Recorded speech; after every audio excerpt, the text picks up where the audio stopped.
शत साहेब भगत जी। बंदी छोड़ श्री संत रामपाल जी महाराज की जय हो। बंदी छोड़ कबीर साहब की जय हो। स्वामी रामदेवानंद जी दादा गुरु महाराज की जय हो। बंदी छोड़ पूर्ण ब्रह्म पूर्ण परमेश्वर सतगुरु संत रामपाल जी महाराज की जय हो। परमात्मा श्री प्यारी आत्मा कानपुर से रामचंद्र दास के शत साहेब दास का मोबाइल नंबर है 9140622668।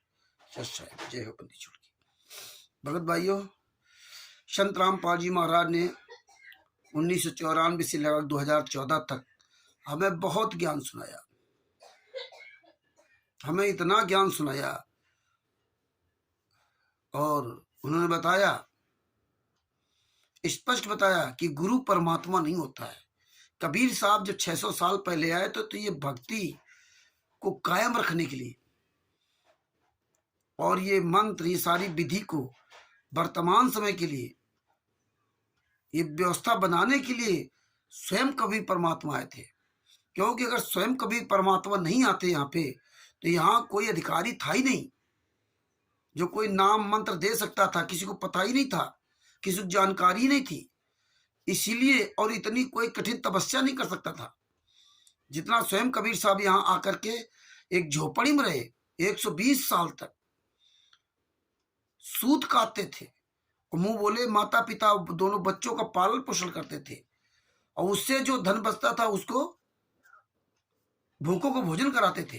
इसीलिए कबीर साहब ने कहा था कि गुरु जो भूखों को भोजन कराओ, अन्न को भंडारा मत कराओ। परमात्मा ने इसीलिए संत रामपाल जी महाराज ने बताया गुरु परमात्मा अलग अलग होता है। गुरु तो परमात्मा से मिलाने वाला एक पुल होता है। परमात्मा ने बहुत उदाहरण दिए। गणित में जो मूलधन माना कि मूलधन 100 रुपए, उसका भी उदाहरण दिया। कबीर परमात्मा के बाद गरीबदास जी महाराज जितने भी सब लोग आए, सब एक आम आदमी थे। सतगुरु उनको मिले और ये पूरी व्यवस्था हमारे कबीर संत रामपाल जी महाराज ने बताई।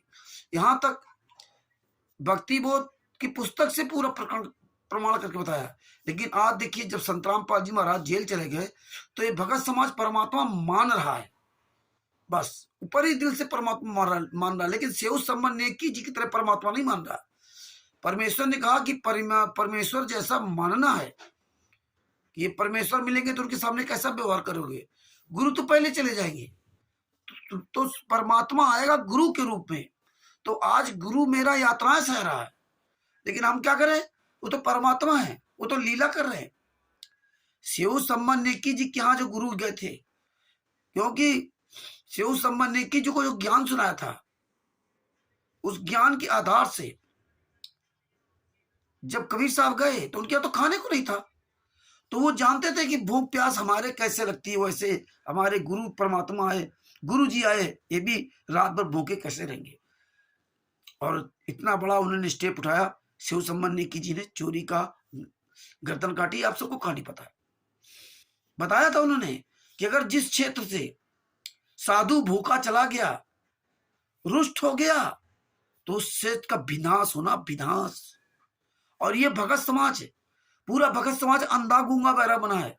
आज आपका गुरु यातनाएं सह रहा है 9 साल से, निर्दोष गुरु, और आप कहते हो परमात्मा है, परमात्मा है। अब बताइए क्या दशा आपकी होगी? आप नहीं सोच पा रहे। अभी भी जाग जाओ, अपने गुरु को बाहर लाने का प्रयास करो। इन गुंडों का, राष्ट्रीय समाज सेवा समिति गुंडों का, मैंने आरएसएस गुंडों का, और इन सब का विरोध करो। अब यहाँ भी लगभग 4 वीडियो संत रामपाल जी महाराज के सुनिए। गुरु और परमात्मा के बारे में पूरा क्लियर करके बताया, लेकिन फिर भी आपने गुरु की बात ना माने तो ना माने, लेकिन चारों वीडियो आपको परमेश्वर की दया से बारी बारी करके सुनाए जाएंगे, तो उनको आप सुनिए। शत साहेब कहते थे कि काल रोया, और जिन भगवानों की हम पूजा कर रहे थे वो स्वयं जन्म और मृत्यु में इनके साथ ऐसी दुर्गतियां हुई। भगवान हमारी आंखें बंद हो रही थी, हमें ज्ञान नहीं था मेरे दाता, और जो आप कहोगे आपका दास वही करेगा। परमात्मा ने कहा जो पूजाएं की तुमने रखी हुई है ना, मूर्ति वगैरह, वो नहीं रहनी चाहिए, उसको जल प्रवाह कर दो समुद्र में। और केवल कहते हैं गुरु की पूजा में सब पूजाएं आ जाती है, क्योंकि उसमें इतना ज्ञान था नहीं। केवल यही सतगुरु ने बताया कि गुरु की पूजा में सब पूजा आ जाती। वो स्वयं मालिक आए हुए थे, उपदेश ले लिया और सतगुरु की हाथ से बनी हुई चित्र मिलते थे वहां पर, वो ले लिए और जहाज लेकर के चल पड़ा विदेश के लिए। और उसमें से जो सारी मूर्तियां थी देवी देवता की, गणेश की, सब शेरा वाले की, संतोषी माता की, सब पूरा कमरा बना रखा था। धार्मिक व्यक्ति होते हैं वो ऐसे संग्रह करके रखते हैं, सब देवताओं की पूजा करते हैं, क्योंकि वो भक्ति के व्यापारी होते हैं। और भक्ति का व्यापारी जो है वो लूटना चाहता है कि सारी लूट लो। गणेश जी ने भी लूट लो, शिव जी ने भी लूट लो, भगवान कृष्ण ने भी लूट लो, इनसे भी लाभ मिल जाए, इनसे भी मिल जाए। तो इसलिए वो सब मूर्तियों की ढेर रखी हुई थी, श्रद्धा होती है। तो क्या किया सेठ जी ने, सारी मूर्ति इकट्ठी करके और चलते जहाज में समुद्र में जल प्रवाह कर दी और एक मूर्ति अपने सतगुरु की लगा दी। अब वो तो भगवान भी वही थे और गुरु भी वही थे। अब ये आजकल के नकली गुरु अपने आप को भगवान कहलाते हैं कि गुरु भगवान होता है। भगवान गुरु जो है इष्ट हमारा जो मालिक होता है, और गुरु उससे मिलाने वाला एक मीडिया होता है। ये तीन सतिथि न्यारी होती है, लेकिन हमने गुरुजीव को ईश्वर के तुल्य मानकर चलना पड़ेगा, लेकिन फिर भी इष्ट अलग ही होता है। गुरु मानुष कर जानते ते नर कहिए अंध, ओ है दुखी संसार में फिर आगे काढ़ के फंदे। कहते ऐसे महापुरुष को एज ए तुम मनुष्य ट्रीट करोगे तो लाभ नहीं मिलेगा। उसके लिए परमात्मा क्या कहते हैं कि गुरु गोविंद कर जानियो, रहियो शब्द समाए, मिले जब दंडवत बंद की, नहीं पल पल ध्यान लगावे। कि गुरु को परमात्मा जानकर आप व्यवहार करना। अपने आत्मा एक सीधी सी बात है, जैसे ये दास परमात्मा ने भेज दिया, तो दास वो परमात्मा नहीं है जिसकी आपको चाह है। लेकिन इस दास को एज ए गॉड ना मानोगे, भगवान की तरह नहीं मानोगे, तो वो भगवान नहीं मिल सकता। अब जैसे एक गणित का एक प्रॉब्लम आती है, गणित में एक प्रश्न आता है, उसमें मूलधन ज्ञात करना होता है, बाकी दर भी टाइम भी सारा कुछ दिया होता है। तो उस मूलधन तो अरबों खरबों में होता है, अरबों खरबों का अमाउंट कई करोड़ रुपए का होता है। तो उस कई करोड़ अरब खरब के मूलधन को जानने के लिए आपको मानना पड़ता है सपोज मूलधन इज 100 रुपीज। जो मूलधन है वो 100 रुपये, मान लो मूलधन 100 रुपये मानकर हम सवाल निकाला करते, प्रॉब्लम हल करते थे। तो वो प्रश्न का हल ऐसे ही होगा ना, हो ही नहीं सकता। लेकिन वो 100 रुपये मूलधन नहीं है, लेकिन वो मानना पड़ेगा, तब उससे वो दर निकलेगी और उसके बाद फिर कैलकुलेशन करके हम निकालते हैं। वो ओरिजिनल मूलधन तब प्राप्त होता है, तब हम सफल होते हैं। इसी प्रकार आप जी ने इस दास को मानना पड़ेगा। मान लो रामपाल भगवान, रामपाल वो भगवान नहीं है।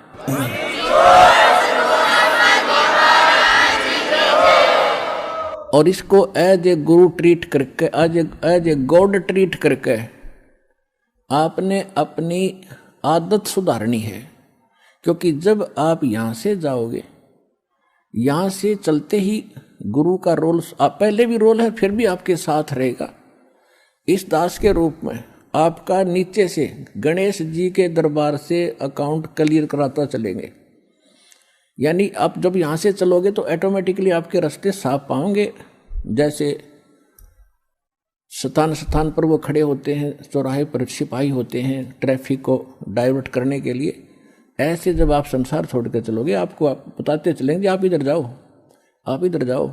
अब दिखाते हैं कि परमेश्वर कबीर जी से लेकर इस दास तक हमारी कैसे लाइन जुड़ी हुई है। सबसे पहले परमेश्वर कबीर जी स्वयं आकर आदरणीय गरीबदास साहिब जी को मिले और आदरणीय गरीबदास साहिब जी ने अपना एक शिष्य श्री शीतल दास जी महाराज बनाया और उनको ये कंप्लीट कोर्स दे दिया। उनसे प्रतिज्ञा ले ली थी, आगे किसी को तू जिक्र भी नहीं करेगा, केवल एक शिष्य को जाने से कुछ समय पहले ये दे देना और वो स्वयं जाप कर सकता, दूसरे को नहीं बताएगा, उसको प्रतिज्ञा दिलाना। ऐसे ये चलते चलते इस दास के पास पहुंचा, ये कि अन्य किसी को नहीं बताया उन्होंने। ठीक है, भक्ति मार्ग पर लगा रहे, परमात्मा की महिमा की वाणी का पाठ करने से और धर्म पुण्य करने से उनको मनुष्य जीवन मिल सकते हैं, लेकिन पाप भी साथ भोगने पड़ते हैं। ये इतना लाभ उनको ऐसे मिला क्योंकि इसको छुपा के लाना था, इस मूल ज्ञान को और इस वास्तविक मंत्र को इस पिछली पीढ़ी तक। नहीं तो धर्मदास जी साहब भी चिंतित थे कि मैं जाप कर रहा हूँ, मेरे बच्चों को मिला नहीं, इनका क्या होगा। तो परमात्मा कबीर जी ने धर्मदास जी को पहले अपने सामने भेज दिया और जीवित समाधि दे दी उसको। अगर तुम निकलाड़े तो मरे, और नाम नहीं आगे प्रकट होने दिया। और स्वयं उनके पुत्र चूड़ामणि जी को कबीर परमेश्वर जी ने ही दीक्षा दी, उसी को आगे वो 5 नाम ही देने का अधिकार दिया। आगे चल के यो टकसारी पंथ आपको दिखा, कबीर पंथ में जो तीसरा चौथा पंथ है टकसारी, उसमें 6ठी पीढ़ी तक तो वो ज्ञान ठीक चला, 5वीं तक तो 5 नाम वाला भी तो दास आपको देता प्रथम इस शरीर के कमलों का। लेकिन 6ठी पीढ़ी के उस महंत को, धर्मदास जी के अनुयायी को यानी वंशज को, ये टकसारी ने बका दिया कि तू नाम तो देता है ये इन ब्रह्मा विष्णु में साले कमलों के, बात करो तुम सतलोक के। नहीं, ये नाम ठीक नहीं। कबीर सागर में लिखा है आदि नाम, अमर नाम, पाताले सब सिंधु नाम, यही हंस का काम। ये है 5 नाम। अब वो शुरू करवा दिए, वो थोड़ा बहुत लाभ इनका मिलना था वो भी बंद हो गया। अब दास की जो परंपरा में सीधा चला आ रहा है, कबीर साहब से गरीबदास जी के पास, गरीबदास जी के बाद शीतल दास जी महाराज, गांव बराना, जिला जज्जर। वर्तमान में उनका एक छोटा सा समाधि आश्रम बना हुआ है। ये देखिएगा, ये भक्ति बोध नामक एक पुस्तक है, इसमें आपको हमने ये सारा छपवा रखा है। ये देखिएगा, मेरी गुरु प्रणाली, बंदी छोड़ कबीर साहब जी महाराज, काशी उत्तर प्रदेश। क्योंकि सतगुरु भी थे कबीर परमात्मा, लेकिन परमात्मा भी थे। बंदी छोड़ गरीबदास जी महाराज, छुड़ानी जिला जज्जर हरियाणा में। शीतल दास जी, संत ध्यानदास जी, संत रामदास जी, इनके चेले संत ब्रह्मानंद जी, कनौथा में इनकी एक छतरी बनी हुई है। संत जुगदानंद जी महाराज, संत गंगेश्वरानंद जी महाराज, ये 8वें, बाजितपुर दिल्ली में इनका आश्रम है।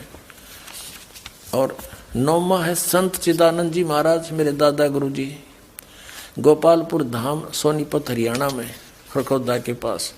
संत रामदेवानंद जी महाराज, तलवंडी भाई, फिरोजपुर पंजाब में। और ये 11वां ये दास रामपाल दास। यहाँ तक हमारी प्रणाली सीधी जुड़ी हुई है। ऐसे आजकल परंपरा चल गई है कि गुरु ही भगवान होता है। गुरु भगवान नहीं होता, वो तो भगवान ना आए थे सीधे गुरु बन के, और अपनी भक्ति की सतिथि बना के रखनी थी। काल नो सोचा है नकली संत, नकली पंथ बना के, नकली नाम जाप करा के इनकी भगवान से आस्था हटा दूं। जो साधना ये करेंगे उससे लाभ तो होना नहीं, आपत्ति नो की नो पड़ेंगी आके, तो कुछ दिन में भक्ति छोड़ देंगे। और परमात्मा सोच क्रियाएं करता है, आप भी आते हैं, कोई एक आधा संत भी भेज देते हैं, तो अधिकतर स्वयं ही आए हैं मालिक ने, और स्वयं ही वो काम करा जो भगवान किया करते हैं। तो वो तो भगवान और गुरु, वो तो वन, ऑल इन वन थे, वो तो सब कुछ थे दाता। लेकिन अन्य जो गुरु है वो गुरु है और भगवान अन्य है। गुरु परमात्मा का पुजारी होता है और उससे मिलाने वाला मीडिया होता है। गुरु भगवान नहीं होता, भगवान तो भगवान ही होता है। लेकिन उस परमात्मा को पाने के लिए एक विधि बताई है परमात्मा ने कि अपने गुरु को आप एज ए गॉड ट्रीट करना, उससे भगवान की तरह व्यवहार करना, ताकि जब तुम यहां से जाओगे इसी रूप में आगे भगवान परीक्षार्थ बैठेगा और यहाँ जैसा व्यवहार आप कर रहे हो, जैसे विचार अपने गुरुजी के प्रति रखते हो, वो वहाँ भी होंगे। तो वहाँ जैसी आपकी व्यवहार विचार त्रुटि युक्त होंगे तो वहाँ से आपको रिजेक्ट कर दिया जाएगा, फिर वापस गिर जाओगे। तो इसलिए परमात्मा कहते हैं, गुरु मानुष कर जानते ते नरकइये अंध, महादुखी संसार में आज्ञा काल के फंद। गुरु गोविंद कर जानियो, रहियो बचन समाए, और मिले ते दंडवत बंदगी, नहीं पल पल ध्यान लगाए। अब कहने का भाव क्या है कि जैसे ये दास है, इस दास के स्थान पर भगवान आ सकते थे, वो आ जाएं, और आप उनको खोज रहे हो, भगवान अब यहाँ आ जाए। वो भगवान आपका कैसा व्यवहार होगा, जैसा इस दास के प्रति आपका है। अब उस परमात्मा के प्रति जो आपका भाव बनेगा, और वो भाव इस दास के प्रति नहीं है, तो वहां भी नहीं बनेगा आपका फिर उसके प्रति। अब जैसे परमात्मा यहाँ आ जाए आपको, जिसकी आप खोज कर रहे हो, तो किस प्रकार लपटोगे उसके चरणों में, रोगे, मुंह की तरफ देखोगे, 100 बार शुक्र मनाओगे, भगवान बड़े भाग जागे, दर्शन होगे। जिस भगवान को हम खोज रहे हैं, और वो आज इस दास के स्थान पर होता, वो तो हजारों बार हुए हैं, रहे हैं दाता, हम नहीं समझ सके। उसको जन साधारण एक भक्त संत समझ कर हमने उनसे डील किया। आप जो व्यवहार मेरे से कर रहे हो वैसा उसके साथ करोगे, तो परमात्मा वहां जब जाएगा, तो यहाँ ये सोचकर हमने गुरुदेव से डील करना चाहिए कि मान लियो भगवान बैठे हमारे सामने, भगवान के सामने कपट से बात नहीं की जा सकती। जो वचन, जो आदेश देव श्रोधार्य होना चाहिए, अपनी नहीं चलानी चाहिए, क्योंकि वो आपके हितैषी हैं, आपका बुरा नहीं चाहते, केवल भले के लिए आपको आदेश देंगे, ऐसा नहीं करना, ऐसा नहीं करना, केवल ऐसा ही करना। तो ये तुम वचन मानोगे तो भगत बनोगे और आपका कल्याण होगा। यहाँ कहते मुख पर वचन करे परमाना, और घर पर जाकर करे विज्ञाना। मुख पर तो गुरु जी की बात मान ले, हाँ जी हाँ जी, घर जाकर न सोचो ना, नो थोड़ा ऐसे थोड़ा करना है, बताइए मर्यादा कैसे छोड़ेंगे, तो फिर के खाक से सो तुम। जो गुरु बचन पर डट गए कट गए फंद 84 के, भाई जो गुरु बचन पर डट गए कट गए फंद 84। तो गुरु, वो तो गुरु रूप में आए थे मालिक ही, लेकिन दास गुरु रूप में मालिक नहीं, उस मालिक का दास समझो। लेकिन गुरु को भगवान के तुल्य मानने से आपकी समस्या हल होगी, नहीं तो होए को नहीं। जैसे एक मैथमेटिक्स का, एक गणित का प्रश्न होता है ऋण का, उसमें मूलधन ज्ञात करना होता है। तो मूलधन तो होता करोड़ों रुपए में, अरबों में। उस अरबों करोड़ों वाले मूलधन को प्राप्त करने के लिए मानना पड़ता है, मान लीजिए मूलधन 100 रुपये। वो मूलधन 100 रुपये होता नहीं, लेकिन उसको मूलधन मानने बिना वो करोड़ों अरबों वाला मूलधन आपको मिल नहीं सकता। तो जो परमात्मा है वो तो परमात्मा है, वो तो समर्थ है, लेकिन उस समर्थ को पाने के लिए इस दास को आपने मानना पड़ेगा मूलधन, यानी गुरु मान ले भगवान।